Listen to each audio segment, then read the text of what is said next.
Hello, and welcome to another segment of Smoke Signals. I'm your host for today's show, Lieutenant Chris Taylor from the LaGrange Fire Department. We have an awesome show lineup today. We have two great guests from the Troup County Sheriff's Office as well as the American Red Cross. So sit back and relax because you're about to watch Smoke Signals.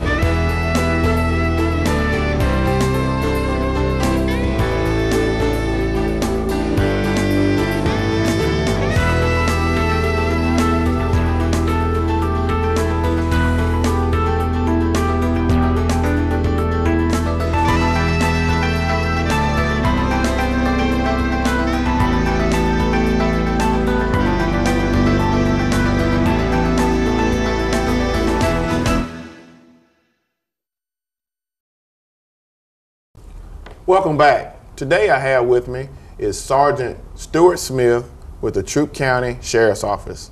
Hello, Stuart, and welcome to the show. Thank you, Chris. Glad to be here. It's always a pleasure to see you, and we have similar backgrounds, and it's always good to be able to talk to some of our comrades and have them to come on the show. And I take it this is your first time being on Smoke Signals. I believe it is, yes, sir. So this is even an extra welcome, and we look forward to having you probably in the near future. Absolutely, thank you. We got some great questions that we want to talk to our viewing audience about today. But before we get into it, if you could just tell us a little bit about yourself and how long you've been with the Sheriff Department. Yeah, I'm Sergeant Stuart Smith. I'm the Public Information Officer at the Sheriff's Office. I've been in this current role for about 3.5 years now. And you know the PIO role. I do that. I also do a lot of public education in the schools, neighborhood watch meetings, crime prevention. I lead our Law Enforcement Explorer post, which we just started a few months ago, and just a lot of other different roles that the sheriff needs me to work on at the Sheriff's Office. I do our social media and our website and a lot of different things like that. Yeah, and I'm quite sure, with all that being said, you stay pretty busy, especially with the social media side of it anyway. Yeah, it's every day something on Facebook. We're trying to, and that's a great venue to get information out there for the public. We've got, I think close to 7,000 followers on there, so we're doing pretty good on there. Yes, sir. Good, good. Now, some of the things that we want to discuss today, and we have a list of them, but first of all, let's talk about what are some tips you can give for those that may be going out of town for an extended period to deter burglars. And it's summertime, kids are out of school, people are going on vacations and taking trips, so what are some things that they need to be aware of? Right, this is the summertime when people take their trips they've saved up for and looking forward to. And one thing they can do to deter burglars is first, make sure your doors and windows are locked. You can cut your grass before you leave to make sure it looks like somebody may be at home. Trim your bushes away from the windows.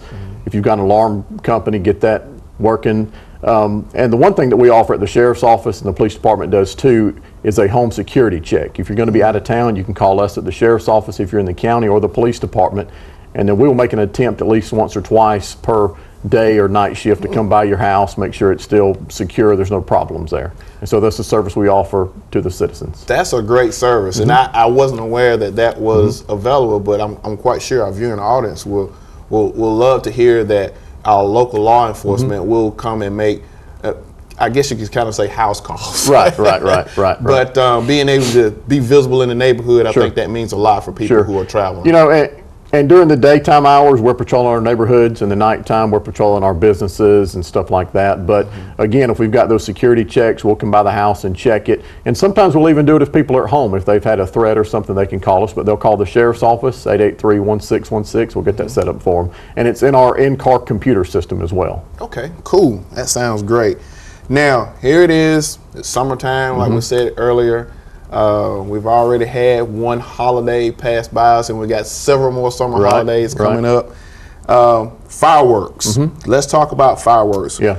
With some fireworks being legal in Georgia, what is the basic information you can provide for those who want to shoot their own fireworks this year? You being in the fire service, you know that fireworks are dangerous and people need to use precautions. We've had people get hurt in Troup County and LaGrange over fireworks, but last year there were some changes in the fireworks law. There were some more updated this year of when and where you can shoot them.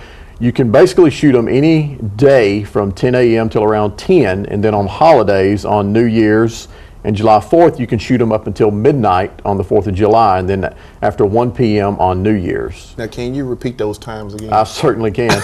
And it is available online. You can go to the state legislative website and look it up. But from Any day until 10 p.m. you can shoot fireworks, and then on New Year's until 1 a.m. and 4th of July until midnight. And anytime past that, then local noise ordinance can be enforced. So take heed to those times, because I'm quite sure that there are a lot of neighborhoods that have had fireworks going on all times of night and times of day. So just make sure, you know, if you are using legalized fireworks, just stay within the laws and stay within the time frames. And of course, use caution. And it's also, I believe it's 18 and old can't purchase it. Okay. If you're younger, it's got to be an adult purchasing those, and just use common sense when using those. You guys see it as well. Definitely. You know. And, you know, make sure you have a safe area, and especially around small kids, because small kids can easily get burned by fireworks. And so just take those necessary precautions. And you can't shoot them toward houses. You can't shoot them toward other people's. And there's many other restrictions on there. I just encourage people to go to the state legislative website and just look up that law. Right. And keep water available. Exactly. Definitely. Exactly. All right. Now, during the summer, the kids are out of school, and they are just out and about, just want to have a great time, because it'll be time to go back to school before they know it. Yeah, before we know it. Yeah. So a fun thing for kids to do during the summer is to ride their bikes through local neighborhoods. What can parents do to help ensure that their kids stay safe on their bikes? The first thing, young children need to be wearing their helmets if they're out there. Watch your kids. Don't just let them run for a ride free on their bikes. You know, we deal with a lot of county streets. A lot of subdivisions have cul-de-sacs, not a lot of traffic. Right. The city streets are more busy. Watch your kids. Make sure they got a helmet. And street laws for motorists, those also go for bikes too. If you come up on a stop sign, you got to stop, look both ways, yield sign the same way. Right. You know, obviously you don't want to ride out in traffic on a busy street. Just slow down and look. And if there's a bike path, ride on a bike path. I know some of the city streets have bike paths now. So take those. You know, if not, get off in a trail in the woods somewhere and ride your bike. And if you're going to do that, don't ride by yourself, because if there's an injury or something, there's nobody there to help you or call.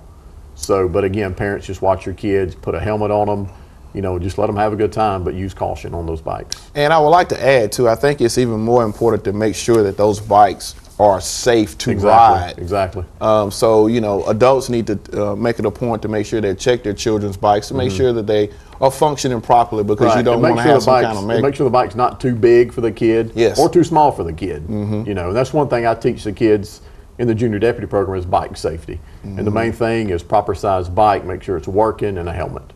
Cool. All right. Now, still talking about summer months, swimming, going to the beach. Right. You know, and I'm quite sure that if you hadn't made plans to go to the beach, you'll be going to the beach at some point, and I will be too. But everybody loves just to go to the beach and have a good time and just enjoy the water, especially at our local destinations like West Point Lake. Many people like to take advantage of West Point Lake during the summer months. What are things that people need to remember when venturing out on water? Yeah, we have a great partnership with the Georgia Department of Natural Resources and Corps of Engineers, and we work with them on public education, and we also work with them when we have tragedies on the lake. And the one thing that people need to realize, children under 13, if they're on a boat and the motor is running and the boat is moving, children under the age of 13 have to have a properly fitting life jacket. Okay. They have to have that. Now, when the boat is sitting still and idle, they don't have to wear it, or if they're on a boat has an enclosed cabin like a small houseboat or something, they don't have to have it on. But if they're on a regular boat, pontoon, bass boat, or whatever, jet boat, then they have to have that life jacket on at all times. And there has to be the number of life jackets or life preservers for the number of occupants on that boat. That's great information. And, you know, anytime that you're around water, especially lakes and ponds and things of that nature, you want to take heed to the surroundings. Exactly. And I spoke with one of the DNR sergeants yesterday, and he wanted me to just reiterate, they have seen for some reason, a rise in drownings over the last 30 to 60 days around the state. Wow. And don't really know why, because some of these were fit people, but anybody can drown, and you've seen it too in the fire service. You can be a very good swimmer, but anybody can cramp, anybody can get tired. Right. Don't go swimming by yourself. Don't venture too far from the shore. Know your surroundings, because you may not know what's under this water. Exactly. It is a lake. And so there's a lot of stuff under the lake. But if you're not a good swimmer, wear that life jacket, have one that somebody can throw to you, but just use common sense when swimming as well. Okay. Now, is there anything our seniors need to be aware of? Yes. Unfortunately, our senior citizens, they are prone to scams. People like to call them and scam them because they know that population. They're a very giving population. Right. They're very friendly, and so people will call them and try to scam them out of money. We have one called a grandparent scam. Well, somebody will call and pretend to be a grandchild, and they do a very good job, and they'll scam them out of money. Wow. Or IRS scams or bank scams. If you don't know the person you're talking to on the phone or you can't verify it, don't give any personal information or financial information out to these people. And if you have a question about it, please call us at the sheriff's office or the police department. They'll be glad to help you as well. And it seems like those scams against senior adults are increasing year after year. Absolutely, absolutely. And we have time and time again, week after week and month after month, people calling us where they have unfortunately been a victim and lost hundreds of thousands of dollars. And a lot of times there's no way we can recuperate that money because it's hard to trace these people down. Yeah. All right. Now, talk about the sheriff's office. What are some events that the sheriff's office maybe or will be hosting during the summer? Well, July, the second and third weeks in July, we're having, I believe it's our 4th annual SAY Camp, Sheriff Academy for Youth. It's for kids 9 and 10 the first week, then 11 and 12 the second week, and they spend the whole week with us. They learn about the sheriff's office. We do field trips. It's been a fun event for us. And also, we just had our 10th or 11th Citizens Firearm Safety course, and we do those from the months of around March to October. And we bring in about 20 people and just go over basic gun safety with them. Okay. And that's been a real good program. Sounds good. Now, as we get ready to close in this segment, if you could, we got 4th of July coming up. A lot of people's going to be celebrating. A lot of people's going to be on the road, which, if I'm not mistaken, July 4th is the busiest holiday of the summer. I believe that one in Memorial Day, yeah. So if you could, just as we close, if you could just say a few things that people just need to be mindful of. Yeah, just we talk about boating safety and car safety go hand in hand. Always buckle up. Make sure your child has a properly fitting child seat. Never text and drive. Obviously, never drink and drive. That's been preached for years. But the State Patrol over these last couple of years has seen an increase in single vehicle crashes. And they sometimes relate that to texting and driving, or using that mobile device and driving. It's very simple to get distracted. You know, if you get a text or an email or a phone call, just pull over on the side of the road and answer it. You know, don't try to do that at the same time. And you know, a lot of us are guilty of looking at our phone even for a navigation device. Just use, again, common sense in that, because nobody needs to, you know, single vehicle crashes, multi-vehicle crashes, that impact a lot of people. Yeah, they sure do. Okay, well, you've provided a wealth of information for us today, and we thank you for taking time out of your busy schedule to come and share this information with our viewing audience. And we're going to take a quick break, and when we come back, we're going to have more here on Smoke Signals.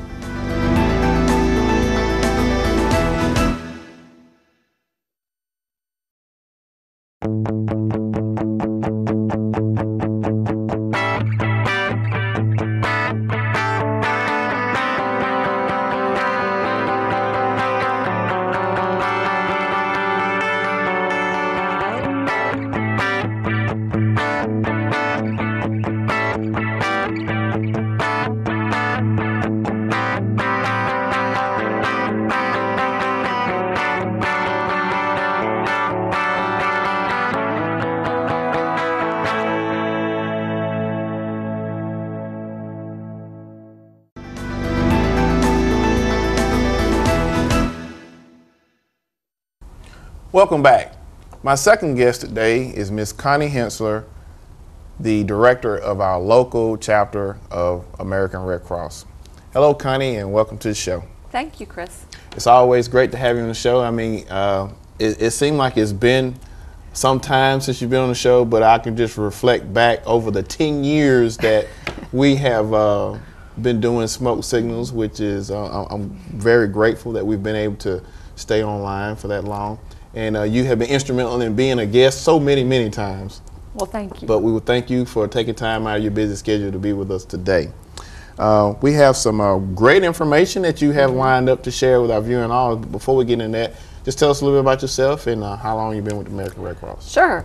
Thank you again for having us. I'm with the American Red Cross. I'm the executive director of our local chapter, and I have been with the Red Cross for about 10 years now, so about the same time as this show. Right. Our mission is to prevent and alleviate human suffering in the face of emergencies by mobilizing the power of volunteers and the generosity of donors. So we're able to be in the community, respond to disasters, share information, and make things better when people are going through crisis because of our volunteers and because of our generous donors. Sounds good.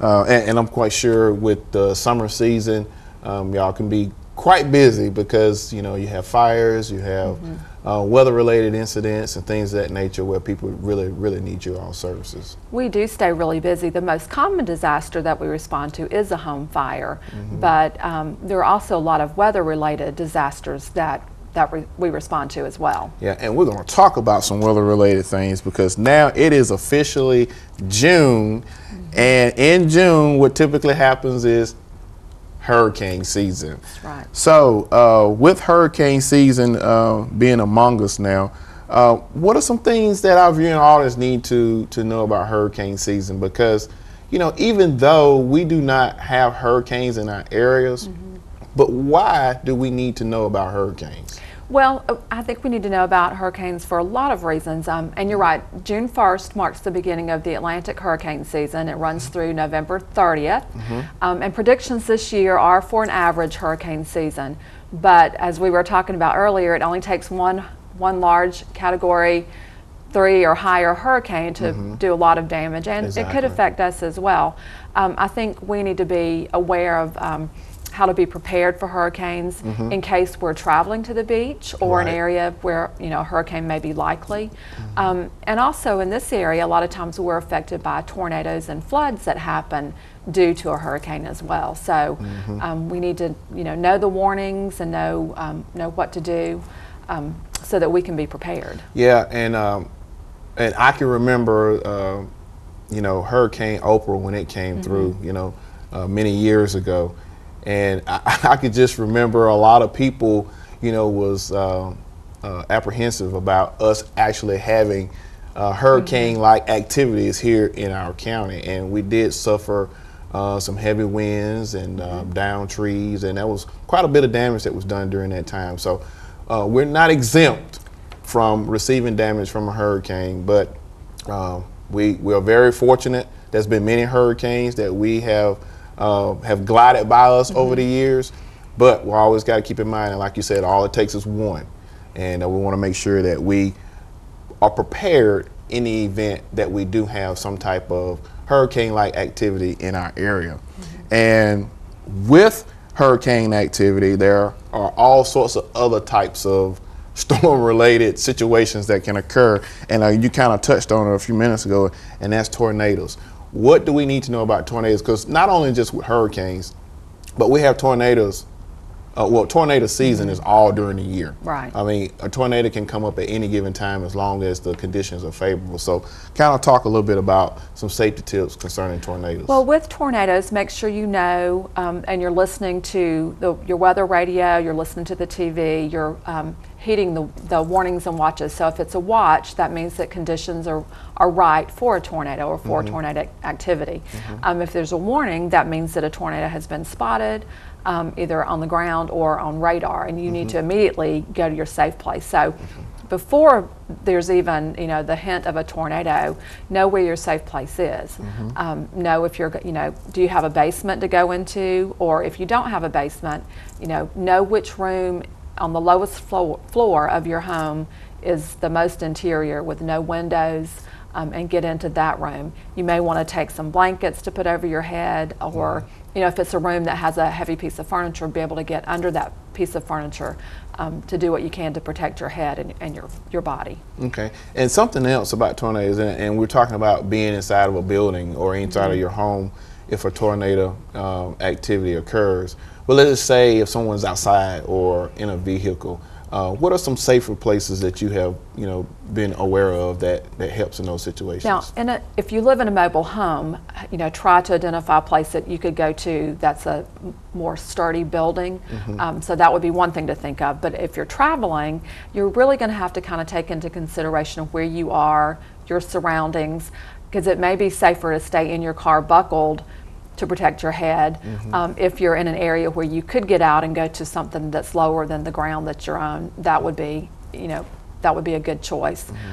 You may want to drive in another direction to a place that would be safe. So you really do need to just be aware of your surroundings, be aware of the weather that's happening as you're traveling. And I think, and I've seen at times where bridges can kind of be a barrier, but you're still. I think you're not supposed to go under a bridge, really. Okay. Stay away from the bridge, get to the low-lying area, but don't try to get under the bridge. Gotcha. All right. Now, let's talk about we talked about the warnings and places to go after a tornado. What are some things that our viewing audience needs to know about after a tornado? Someone has experienced a tornado-like activity, and we've had several tornado-like activities here in our own county where people have had some damage, and we've seen a lot of destruction. So talk about what to do after a tornado. So stay out of the damaged buildings or areas or home if you can at all possible. When it's safe to inspect your home, be sure to wear long pants, long sleeve shirts, just to protect yourself from scratches or anything else that might be unsafe. Watch for fallen power lines. Oh, yes. Be very careful of that. Don't go around those. And then depending on whether it's safe to go back into the home or not, you need to, if you have insurance, contact your insurance agent. Do all of those things, but really just make sure your family is safe and stay out of the home until it's really inspected by you or someone who's very knowledgeable. Okay, and you made a great point about power lines, because if you see a power line on the ground, treat it as if it's live, because you really don't know, right, and stay a safe distance away because don't want anyone to get injured. That's right. Another major weather component, not only for hurricanes and tornadoes, but flooding. Let's talk about that, because we have had our share of flooding in our community. And so what are some things that our viewing audience need to know about flooding in the area? We have, and we did just have a large flooding event in this community Christmas Eve, when the rain just kept coming and kept coming, and we had a lot of people who were displaced from their home because of the floods. But one of the things to know and be aware of with the rain is that a flash flood could occur, and a flash flood is usually a heavy amount of rain in a time period less than 6 hours. And actually, a flash flood is the #1 weather-related cause of death in the United States. So very dangerous. And only 6 inches of water, of moving water, could knock you off of your feet. Wow. So you just be very aware of that. Don't think, oh, I can just cross that, that what is once a small stream or a small area, and even in, an area that you're not sure of. 2 feet of water can move a vehicle. So never try to drive through water, even if you think, oh, it's safe, I've been down the street many times. Right. It would not be safe with moving water that's rushing through very quickly. So yeah, I think one good rule of thumb, if you can't see the road, don't try to go across it. That's right. They say, don't drown, turn around. So that's especially important to remember in a flooding event. Okay. Now, you brought some nice little gifts here, little items that we got displayed here.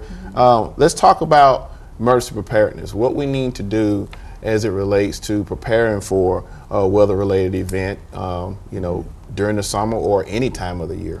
That's really the key to all of these weather-related events that we're talking about, being prepared in advance. Know your safe place, know where your family's going to meet, have your kit together. Put an emergency kit together. You can have one in your home that may be a little bit larger than what we're displaying here, or this could be one that maybe you put some things in and you just leave in your car, because you need to be prepared in your vehicle as well, in case you're having to get off the road or something happens there. So some very important things to have in your kit: a flashlight, and then extra batteries. And for water and food, you would want to have enough water, a gallon of water per person per day for at least 3 days. Okay. So depending on the size of your family. And then also remember your pets too, because they would need clean, safe drinking water Right. and food as well. So keep that in mind. We always say that you should have a first aid kit. Have some cash. Maybe smaller bills. You don't have to have a whole lot of cash, but have cash in case you can't get to an ATM or the credit card machines are down. So Right, cash will exactly. be important to have. Copies of other important documents. You may want to have, just some things that you might need to easily get to with you. Just keep copies of those in your kit. A whistle. Okay. You may need to, call for help. or signal for help, as we say. Maybe you have a backup charger. And then another thing that's important to have in your kit is a weather radio, or this one is a hand crank radio that you could use even without power. So Okay, cool. those are handy things to have. You can go to redcross.org for a complete list of things that need to be in your emergency kit.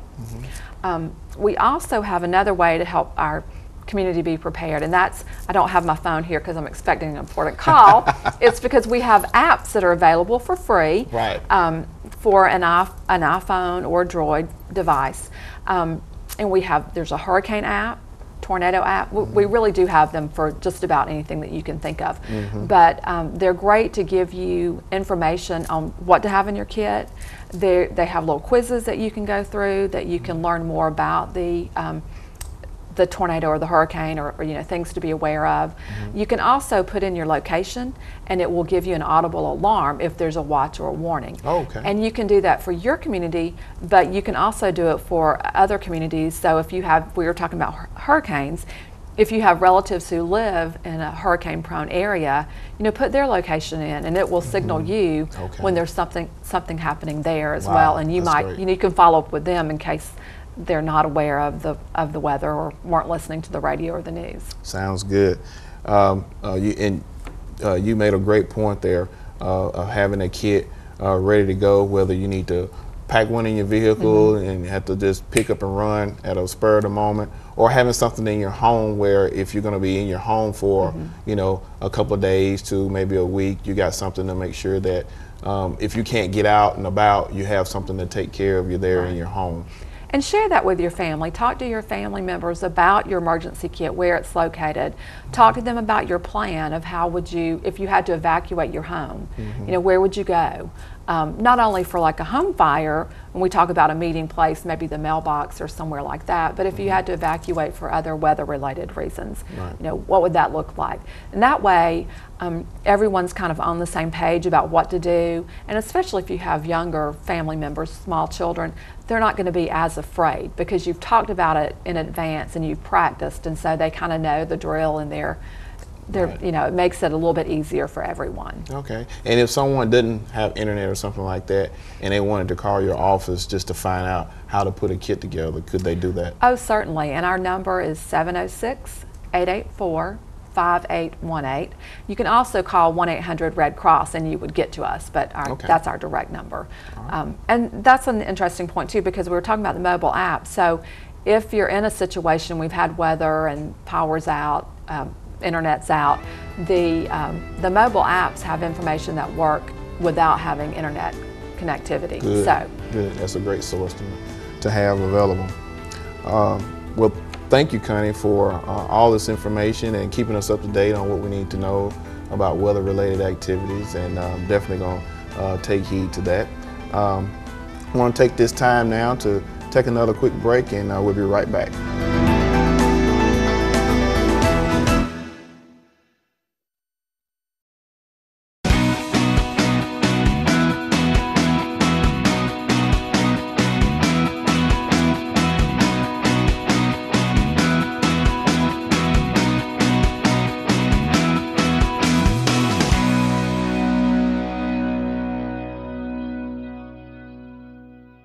Welcome back. I'd like to take this time to thank our special guests for being on the show from Troup County Sheriff's Office and the American Red Cross. Also, I would like to share with our viewing audience to make sure that you take heed to the summer tips that were provided today, and make sure that you have a safe summer. and enjoy your holiday season. Until next time, take care.